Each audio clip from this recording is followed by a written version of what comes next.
Welcome to Inflection Points, a podcast about change in tech, hosted by Allie Irvin and Brendan Bonner, and brought to you by the Office of the CTO at Extreme Networks. We see a world where people have become infinitely distributed around the globe, which means businesses must work at scale and focus increasingly on becoming consumer-centric to connect with every one of them.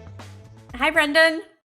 Hi, Allie. How are you today? I'm doing great. We're going edge to edge of the planet. Well, as far as some people are concerned, we're all the way to Japan. So for the first time, we're going beyond transatlantic. So I'm really excited for this today.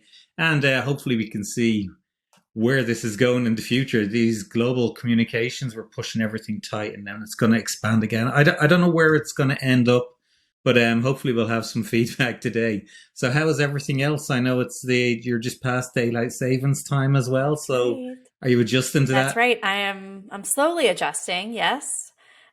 Slowly adjusting. I'm looking forward to learning more about Edge as well. And I mean, I'm going to have to start at the beginning. I'm in exactly the same position because I thought I knew everything about Edge until we started to look at the brief for this. And then you're thinking, I just don't know enough. What I know about Edge is it a computer somewhere? Is it a cloud somewhere? Is it a device somewhere?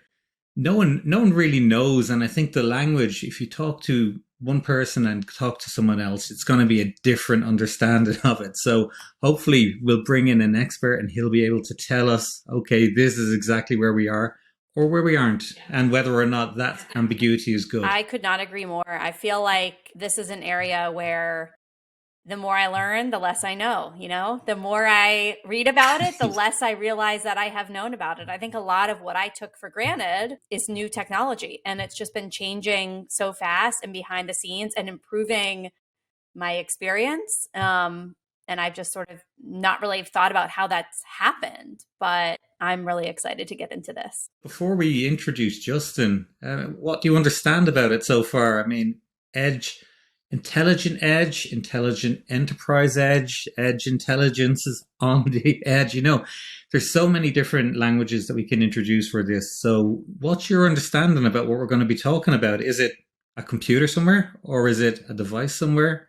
Do you pay attention to it in your day-to-day life, someone else using this? I don't know. I think it's a computer somewhere. I'm really happy we have Justin here to help us answer these questions.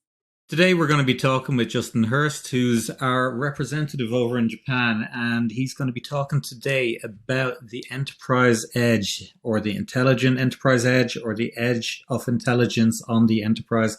Whichever way, we're going to have a better understanding of edge computing and where it's going and where it currently is. And hopefully it will open up lots of further discussions about everything edge. Welcome, Justin. Thank you so much for having me. It's nice to be here, and I know time zones are always tricky when we're coordinating across the globe. So appreciate the late nights and early mornings for everyone. So yes, as you mentioned, I'm new to Extreme. I think this is my 8th week, and it's definitely been drinking from the fire hose, right? Getting to know everything about the company, the products, and how we operate in the market. As you mentioned, I've had a long history in the IT industry. Before this, I was working in the compute, storage, and virtualization space for quite some time, as well as previously in networking, both as an administrator, a user, and as a partner and a consultant helping to develop these architectures and solutions. So I've had the opportunity to see the industry and to kind of face some of these issues that our customers and partners face from multiple different angles. Well, we are thrilled that you're here, both joining us at Extreme and on this podcast today. So welcome. So can we start with the basics? The big question. Is it a computer somewhere? Tell us a little bit about Edge. Can you define it? What is Edge computing at its most basic? Help us understand and set a foundation there. Sure. Okay. Well, I'm going to start with the consultant's answer, which is, it depends. And, it's true, though, because like all emerging technologies, there is a definitional phase where all the players in the industry, the vendors, the researchers, the end users, the integrators, really start to think about what this technology is and where it fits. And when something as conceptually and also physically diffuse as the edge comes into play, that gets tricky. There are lots of marketers out there trying to put a spin on it, trying to come up with clever names that help people understand. So you'll hear things like fog computing or mist computing or edge computing. And while you could maybe split the difference, these are really all different names for the same underlying technology. And what that is, it is a computer, in a sense. It's putting some type of computing intelligence as close as possible to where the action is actually happening. Imagine you're in a new fancy semi-self-driving vehicle, or maybe fully self-driving. It's got a huge array of sensors and cameras and LiDARs and radars and all this information, gigabytes, sometimes terabytes of information being processed to make those decisions. And as someone sitting in the car, I want the computer making those decisions to be as close to me as possible. I don't want the latency of going up to, say, a cloud to slow down the decision of, should I stop at this red light?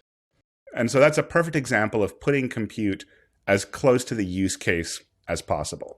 Now, when we zoom out, there are many, many broader applications that we'll get into, I think, over the course of this conversation. But that's the fundamental crux of the idea. Can we take the compute that might be traditionally sitting in a data center or sitting in a cloud provider somewhere or a service provider and move that to where the application is interacting with the real world? I think that's really elegantly explained and makes me feel a lot better for being a little bit murky about the definition. It sounds like there's many possible definitions, but the way you described it definitely resonates with me. So thanks. Yeah, it's a beautiful description. And again, that was very much the consultant's point of view, but sounds familiar as well. I mean, we've gone from mainframe computers and we said, okay, they're all in an office somewhere, we can't access them. So then we pushed out personal computers and early stage phones and said, this is where all that really close to the person thing's going to happen. Then we pushed all of it back into data centers. So we've got cloud again. And now we've got devices which connect in with cloud. So if you need a service, you say, okay, all my data is stored there. If I want to push anything, I use the phone and then we'll send the data. Is this the next iteration, or is it a big sea change in how that happens and why? Yeah, I think you really got to the crux of the matter there in the history of compute. It's been this pendulum swinging back and forth towards centralization and decentralization. And I think what we're finding now is going to go in a different direction. We're not seeing a massive shift back out to the edge and away from centralized computing like the cloud. I think it's going to be more of a both and situation. What we're finding is that these are not services that necessarily work in a standalone type of environment, but are rather enhancing capabilities or bringing to the edge capabilities that aren't feasible from central compute, but that very much rely on it. Take, for example, machine vision and the AI augmented life that we're just starting to see the emergence of now. It's such a rapid topic. I'm sure by the time people are listening to this, it'll already have moved on. No doubt. But, when you think about these AIs, they're massive. They're massive in terms of the data sets they ingest to build that intelligence. And to do that, you need huge amounts of computing, very, very powerful computing, and massive amounts of storage to train those models. And that's somewhere where centralized data centers and cloud computing make perfect sense. But then to apply that knowledge, say to add intelligence to a surveillance camera. I don't have cloud scale intelligence sitting in my surveillance camera, but I might have enough compute to run that AI model that's been trained by that massive cloud compute. So we really see the interplay between large centralized scale out computing and moving compute to the edge where it can be practically applied. So that helps answer, Brendan, I think you asked the question I had, which was, how is this not a step backwards, right? Moving from on-premises to cloud. It's not, it's different. And it's both and. What are some of the other foundational technologies that had to be there for edge computing to grow? We talked about AI. What else? Why now? What we needed to have were a few key enabling technologies. The first, as always, is miniaturization. How can things become small enough to be practical? If I need to put the amount of compute, for example, that's in my smartphone into an office 20 years ago, that would have taken a very large cabinet. And that's not something that's practical at an edge location. And let's just clarify, when we say edge, we might be talking about a retail store. We might be talking about a mining site, an oil rig. We might be talking about on top of a drone working in a maintenance facility or a warehouse. And it goes on and on. But these are not the traditional locations that you're putting a data center full of equipment. So being able to shrink powerful enough compute and storage and bring that to a package and a form factor that works in those environments was the first key enabling technology. The second one, of course, is connectivity.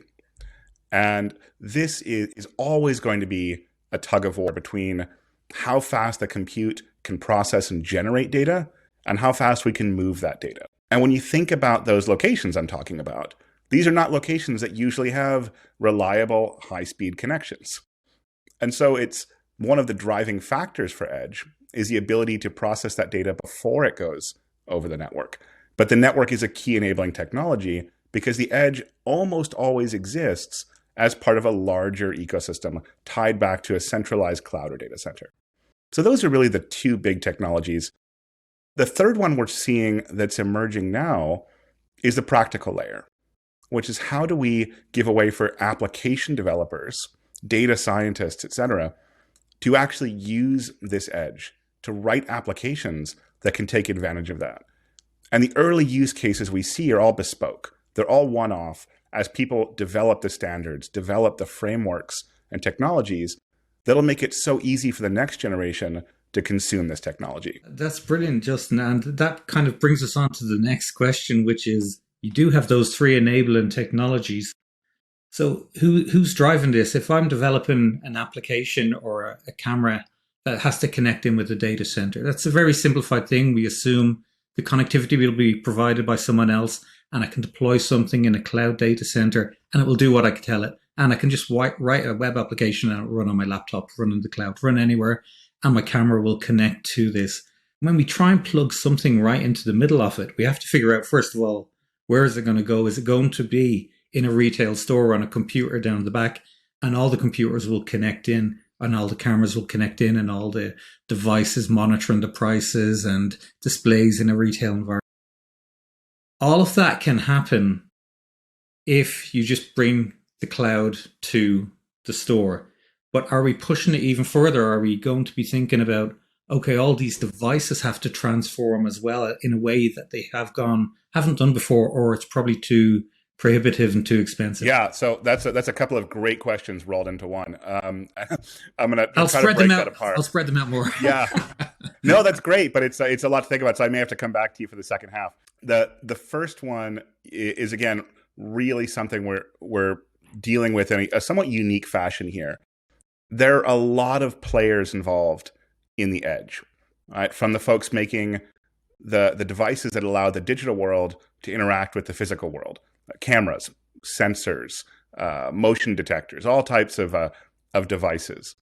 And these companies may have been building these devices long before the digital era, and they may have slowly added connectivity or even compute to these devices, but that's not their primary business. Their primary business is sampling the water, sampling the air, measuring physical force, capturing images and video, etc. And that's the input to our edge system. That's what allows things like AI to make decisions. So we have to capture that. So that's one set of the players. Then you've got your compute and your storage players that are traditionally in the business of running applications, of building a foundation that allows us to run an app. Now, those players, of course, want to deploy more storage and compute. And so they're incentivized to get onto the edge as well. And then you've got the connectivity players, whether that's traditional IT networking vendors or more recently, the carriers, the mobile carriers and the service providers that are providing that last mile or providing that wireless connection to the phone or the device. They also want to expand their footprint and their business. And they may not traditionally be in the application business, and certainly not in the sensors and cameras business, but they hold that critical piece of connectivity. And then going back to what I was mentioning earlier around the application layer, that's a different area to see is who's going to write the framework that allows us to run these applications. What we're seeing now is an emerging ecosystem of players that have not traditionally worked together in the past, coming together to build solutions. Who's driving this? Is there, we've got those different bodies as well. Is there someone coming together saying, this is how cloud will work? We know that there's people looking at, let's say, edge security using things such as the SASE.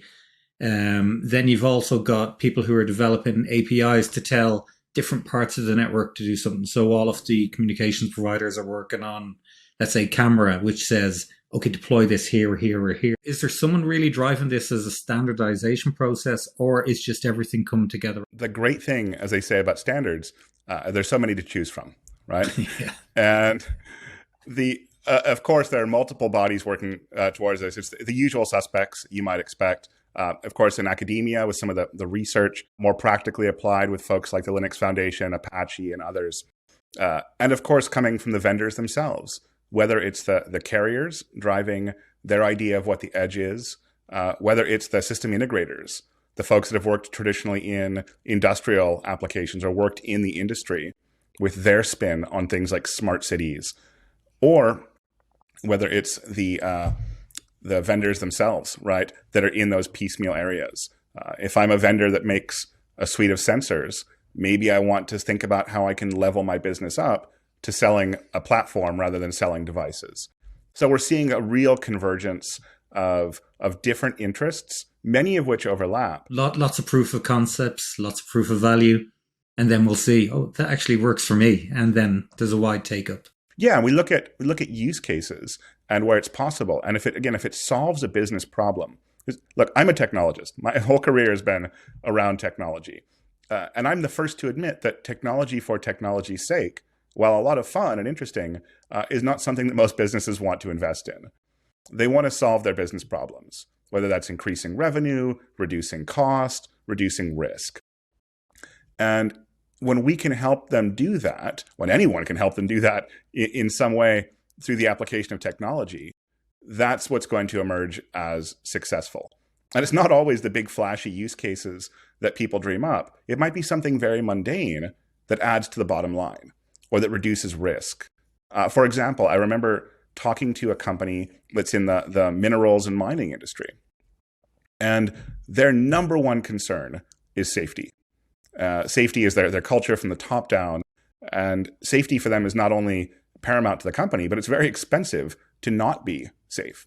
There are regulatory fines, there's loss of business, there's loss of revenue. And so they said anything we could do to help out with safety throughout the process by applying technology anywhere would be helpful.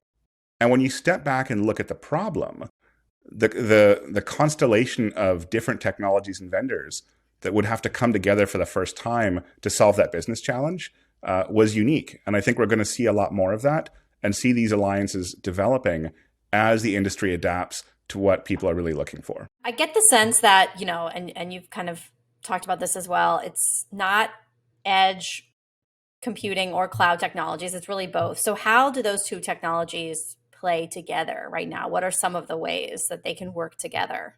Great question. So the AI model is a great one. For example, I mentioned where training the AI and applying the AI are very different things. Another great one is data gathering. Right?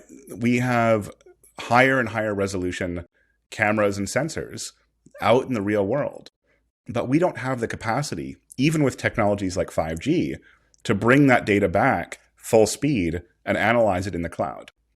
But longer term, we want to analyze our data in a massive scale-out database. So what we can do, and this is really one of the key cases for Edge, is make the first pass of filtering and processing that data at the edge, where the data is being generated, and then send the relevant bits up to, say, a cloud database for further analysis and understanding. A great example here, a company I worked with in the past that is running ships ships at sea. And again, not a high bandwidth location. There are 0 bars of reception in the middle of the Atlantic. And these sensors generate a huge amount of data. The one ship I happen to be working with on this project generates about 2.5 terabytes a day of sensor data. The good news is 99.9% of that data is effectively useless after about 5 minutes. The last remaining bit, though, is tremendously useful for long-term analytics and improvement, and in making those fractional gains that could have a huge impact in the overall business. So they wanted to know, how can we take an application written to run at cloud scale, written to run in a massive cloud provider, and bring enough of that intelligence down onto the ship to process that data, to make the first pass, to triage, if you will, and then to take those results, just the important bits, send them up over that satellite connection, and get those into the cloud for further analysis and processing. So it's really that separation of duties is how the two interact so well. And the reverse is also true. I'll give another example of a retail location that was trialing machine vision at the point of checkout to allow self-checkout.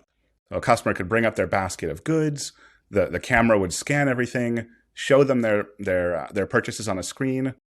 The customer could simply tap and confirm and be on their way. No human interaction, no delays, very, very quick retail experience. But the machine vision was not 100% right. What if a slightly new packaging format came out, a seasonal variation on a product? I live in Japan. We have those all the time. Every 2 weeks, there's some new flavor of chips or soda or something at the store. And maybe the camera, the AI model, doesn't recognize those changes. So the human who's going through this line at the checkout has the ability to tap the item and say, no, that's wrong, and then choose what's correct from a list. That solves the problem of them being charged for the wrong item at the point of checkout, but it also generates data. It generates very useful training data for that machine vision model. And so if we can take just that anomaly and send it back into the cloud to retrain the model, we can then have it be more intelligent over time. So you get this back and forth where intelligence and decisions are happening on the edge and then sent back up to the cloud for further processing and analysis. And then once the new model is trained, it's then sent back out to all the retail locations. So tomorrow, when someone scans that same package, it now knows what it is. So it's really this round trip that can be useful. And you think of it almost like an ecosystem. Makes total sense. It does sound, Justin, like you're actually getting rid of the majority of the cloud. I mean, people were always thinking that, okay, you'll be going to 20% compute on the edge, and then the cloud will still do its thing of being the big data champion. But all these examples now, they are more and more relative, that you're sending less and less data back to the cloud. And even that example of, your ship doing 99% of the pre-parsing and processing and only sending the important data back to be aggregated at a later date. That sounds like the majority of the activity can be done. Why can we not do the 1%? Our communication's going to make edge redundant, that we just won't care about how much data we're sending back. Or else is there other drivers saying, listen, we're doing this on-prem, we're doing it close to the people and to the device for security and privacy reasons, and now we don't have to deal with them in the cloud. Yeah, I think that's a really interesting look out to where things might go. But to me, I think it's really more of a joint evolution. What we're going to see, I think the distinction between the edge and the cloud will fade away over time. Because again, go back to outcomes. What do people want? They want to deliver on their business outcomes. How do they do that? With applications. Where those applications live is significantly less relevant to the business side of the equation if they're getting things done. There are certain things limited by physics, by available technology, that make it more efficient today to move some of those actions closer to the end user. But as a developer, as a business user, once that's solved for, all I really think about is, where are the components of my application best suited to live, and how can they all work together? It's really becoming a mesh of computing with different capabilities in different locations that I'll access as I need them to achieve an outcome. You're speaking my language. It's all about helping customers achieve their outcomes, what they're looking for. And it sounds like this technology gives developers and business decision makers a lot of flexibility to build a solution that does just improve outcomes, whatever we're trying to achieve. Exactly. I mean, think about a simple example here. Not really even edge compute, but something we all use every single day. Content delivery networks. Right? When you go to a website, when you open an app on your phone or a game, and the logic for that app is running up in a cloud server somewhere, the data you're interacting with, the images, the video, etc., are often not sitting, at least not the main copy you're seeing, in that same data center. They might be sitting in something much, much closer to you, possibly even only a mile away, that allows you a much better user experience by not pulling those massive media files repeatedly over and over again across these core links, but rather diffusing them out to the edge, out to the perimeter of the network, the internet, to be closer to where people are interacting with them. That's not, it's really passive in the sense there's not a lot of computing happen, but it's a prototypical stage of how can the edge be used to bring the application closer to the user. Makes sense. That's that's a really good example as well you have there. Are we turning this on its head then with cloud computing, because we've got most of the data out towards the edge? So instead of a content delivery network where everyone's getting the same data, what we're doing is we're doing some sort of intelligence at the edge and then deciding what we're going to push in an intelligent way. So it's you a really content acquisition network, right? exactly. You should trademark that. Done. I'll just Yeah, interesting way to think about it. So, okay, let's think ahead. What does this look like in the future? Where is this going? I mean, we talked a little bit about this, but 5-10 years, what do you think this looks like? Yeah, that's a great question, and this is always the fun part of any conversation, because when I listen back on this in a year or 2 years, I get to look at myself sounding phenomenally stupid. You're in none great of us know where this is company, going. Justin. Well, it's so rapidly evolving, right? And particularly with some of the things that are driving this, like AI, they're moving so fast. And where that ends up and where they're deployed is going to be a big question coming forward. We look at new use cases as well, like augmented reality, like virtual reality. We look at faster connectivity, higher bandwidth connectivity. And what that tells me is we're going to have more of the enabling technologies to deliver and to capture content from the edge. And we're also going to have more interesting things to do at the edge with artificial intelligence, because you can't have a human looking at 10,000 camera feeds and making intelligent decisions in real time. It doesn't scale. You can have an AI doing that. And so as these models get more intelligent, the use cases, the practical use cases to the business become much more useful. So I think it's pretty safe to say that in, say, 5 years from now, what will have emerged are practical business use cases. Maybe they're verticalized, maybe they're in a specific industry, but we're certainly seeing those emerge today. And I think a few of those will become much more widely spread as people see the benefits of what's possible. I think what's interesting about such a foundational technology like this, it's like cloud computing when it first emerged. People were scratching their heads about, well, how is this different than my data center back at the office? Why is this going to be different and change things? And it takes a while for the real use cases to emerge, for the early enthusiasm to boil off and the practicality to come through. And the edge is going to be no different than that. Like every other curve, there'll be hype, there'll be expectations, and then useful applications will emerge over time. You mentioned a few really interesting use cases. The autonomous vehicle, I think, really, I mean, that makes perfect sense, really resonates.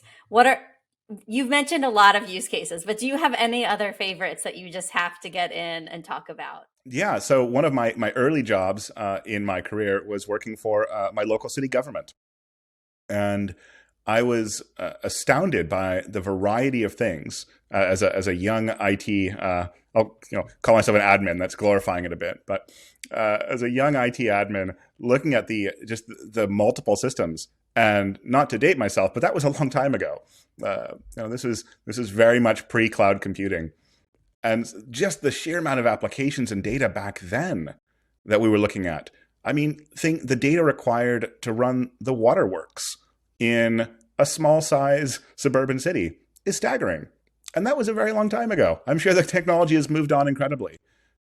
Now we look at the electrical grid, the lighting grid, the streets are smart, the surveillance cameras, the maintenance, the parks, on and on and on.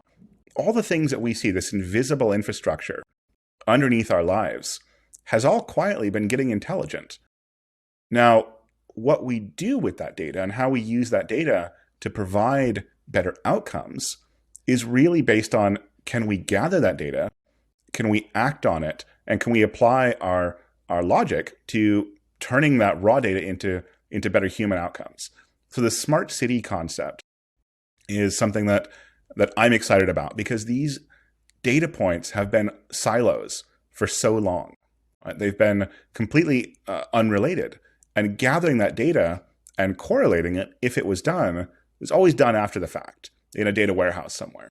Because there's too much. There's too much data coming in, and there's maybe not a clear application of how the data from the water works or how well the plants are doing in the Central Park correlate with each other, or how that relates to traffic data or to surveillance cameras. But when you start getting all this data together and you think about what the applications can be, it's the sky's the limit. So that, I think, is going to be a practical use case that someday impacts all of us that we may not even be aware of. So and apply that to any place there are large amounts of infrastructure, airports, rail hubs, things of that nature. These are going to be the really big impacts that people may not even see or hear about, but that'll change and improve their daily lives. We're really thinking about the future all the time. Myself and Allie, we've been having discussions with everyone about what's your vision of it. And then more importantly, or who's going to be doing it. So we always had this thing about who's going to be doing what type of role and what type of education are they going to need. And if you've seen the hype over the last year has been about, okay, we don't need computer engineers anymore. We need prompt engineers to be able to define AI models and to just ask the right question. Going on that same model of the evolution of smart cities, which is, okay, we need to get devices out there, then we need to start gathering the data, and then we need to start doing something intelligent. And if you take a data analyst point of view, you just present whatever you have and try and make the best use of it. Is the jobs of the future going to be people who can actually look at the problems and say, I should be able to pick and choose data from all of these edge points here, and I can aggregate them together, or I can make them more intelligent and push them out? Is that designer going to be the computer architect of the future? And I'm filling out college applications then for my daughter, so no pressure. Yeah, no pressure. I think this is something I've talked about for a long time in various forums, that by and large, the roles of the future are going to be generalists. To be useful, one is either going to be incredibly deep on one topic, or more usefully be someone that's a broad generalist. I've worked in my career in companies of all sizes, from very, very small startups to incredibly large global companies. And what I find in these larger organizations, people tend to specialize. They tend to be in there focused on their silo. And it's very, very hard when you're in that space of thinking about your problem domain to think outside of it. And that's not their fault. That's simply the way the organization is designed, or has emerged to become designed, most likely. But when you're in a startup, every problem is your problem. Everyone talks to everyone. The data pool, as it were, is effectively fully shared. And I think it's going to be in that space. That's why we see so much innovation in small startups, because they don't have that legacy baggage or that segmentation of thinking. So the new innovations, I think it's a pretty safe bet to say, will likely not come directly out of the largest organizations or the traditional players, but rather emerge from people that are taking a very different look at a problem. And to do that, you need to have generalists. Of course, you need specialists as well to understand the problem domains and the technologies, but they need to work together with these big picture thinkers to figure out what the applications might be and then go execute on those. So what are the security implications for edge technology? Does it make it more complicated? Are there considerations we have to take into account when we're talking about edge computing, especially, going back to the cloud? Yes, absolutely. Security has got to be key. And when we think about what edge computing fundamentally is, the interaction of compute and the physical world, then security becomes paramount. All these use cases we've talked about in a ship, in a car, in a mine, in a store, some of these are very safety critical and secure physical domains. And so applying digital security is absolutely critical, both in how data is stored, how data is processed and communicated, who has access to that data.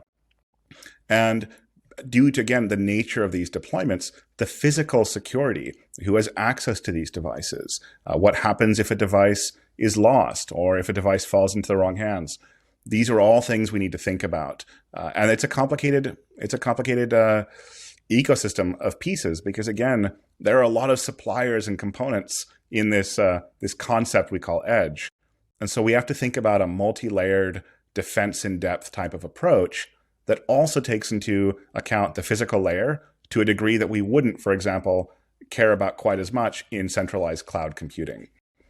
Whether that means understanding who or what a device is, verifying that, and then building that architecture of zero trust or of least permission.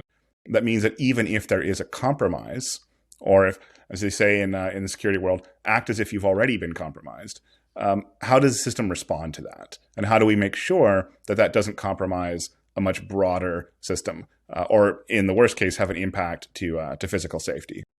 And on the flip side, are there any, could an argument be made, or is there any truth to maybe edge computing, edge technology being safer in some instances because, data is maybe not being transferred, decisions are being made on site, or no? Is that not really something that we see?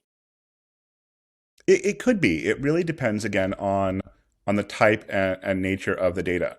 If someone, for example, wants to get the camera data for a facility, let's say, just to use a Hollywood type example, they're casing a bank to rob a bank, and they'd love to get the security feeds from all those cameras in the bank to figure things out.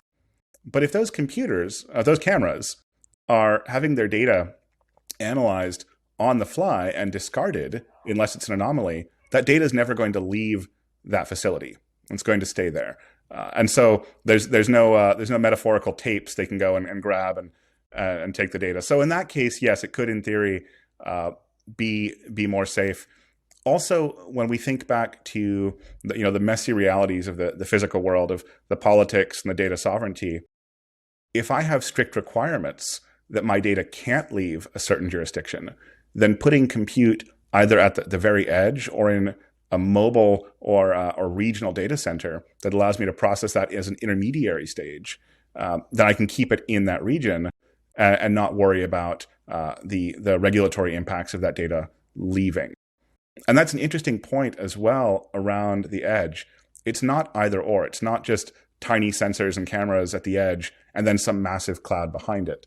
There are often intermediate layers, like a distribution center, like a regional data center, a local service provider, that add another layer of processing or storage before we come back to some long-term storage, maybe in a public cloud. So I learned a lot about edge technology. This was great. It's really interesting to think about all the different applications and how this is a technology, like a lot of the other ones that we've talked about, that's just really, it's already ubiquitous, and it's just going to become more and more ubiquitous as we, businesses and users, think of more use cases and more outcomes that we want to improve with this kind of technology. What do you think, Brendan? You think I'm getting it? Yeah, exactly. The more we know, the more questions that have to be answered. And today has been one of those exemplars of being able to say, this is what happened in the past and this is how we got to where we are now today. But then if you start thinking about the future, you can say, okay, this is going everywhere. It's literally supposed to be going everywhere. So we've really found out a lot. I mean, I thought I knew everything about edge computing, but obviously there's a lot of reading to be doing and a lot more discussions to be had. Mm-hmm. So thank you very much to Justin today for sharing his insights. And we didn't even get talking about what it's like apart from the supermarket in Japan. So we'll be looking forward to some future discussions. Yeah. Thank you, Justin. Well, thank you so much for having me. It's been an absolute pleasure, and I really enjoyed the conversation. Like you said, there are just too many rabbit holes to go down, too many questions that beget other questions. But I look forward to coming back on, and I've got endless stories about life in Japan to illustrate those anecdotes. So. Great. Well, let's Anytime. let's make sure to talk about those sometimes. Also, I'd love Japanese snacks, so send them over anytime. I will do that. I am just really happy that my autonomous vehicle, my self-driving car, it's happening, Brendan. It's all about that for me. I'm ready for the supermarket. There's been so many false starts about being able to walk into a supermarket, pick anything up, and walk out without having to worry about paying. Not stealing, but doing it in a legal way that's very much monitoring everything we do. But the thing that we're really pushing here is they are thinking about the privacy. They're monitoring what we're doing, but not pushing all of that information back to some cloud service or some big data storage. So it's getting to the stage where we're using compute power more intelligently, but doing it for the benefit of the people who are using it rather than for the benefit of the compute or the technologist or whichever pathway we're going. Yeah. So, we've got our use cases. How do we get there? I don't know. Luckily, I'm not the one who has to answer that.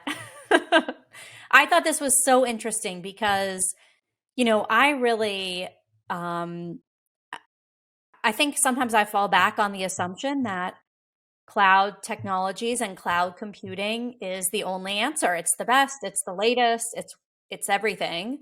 But really what we learned today is that there is absolutely a case for a lot of computing to be done at the edge, and that is, in some cases, in many cases, as Justin told us, it's delivering better outcomes. It's the right way to do it. And how those two technologies play together and continuing to improve that interplay is going to lead to better outcomes. So. Exactly. And I don't think we're going to get a one-size-fits-all answer. We can see that this is very cyclical. We started off with the data centers, and then we moved to using mobile phones more intelligently. Then we went back to the cloud, and now we're back to edge. And I think it's always going to be going back and forward. No one's going to be able to say, yeah, this is exactly what you should be thinking of in terms of intelligent edge computing. But you have to be ready for it. So we need people to start thinking, okay, that's good there, that's good there, that's good there. So we need more business applications. We need more enterprise feedback into what they really think the future is going to become. And I think that's where people like Justin are really going to be at the forefront of this. Yeah, definitely. Well, it was fun as always. Thanks, Brendan. And until next time. Join us on the next episode of Inflection Points for a lively discussion with Carolina Bessiga of Extreme Networks. Carolina discusses how artificial intelligence is currently affecting our culture and what AI and machine learning will look like in the future of the infinite enterprise. If you'd like to learn more about the Office of the CTO at Extreme Networks, check out our thought leadership content at extremenetworks.com/blog and look for our gold Office of the CTO logo. We hope you continue to enjoy Inflection Points. Every month, new episodes will be released on Wednesdays. Subscribe wherever you get your podcasts, and you can select between video and audio-only streams based on your preferences.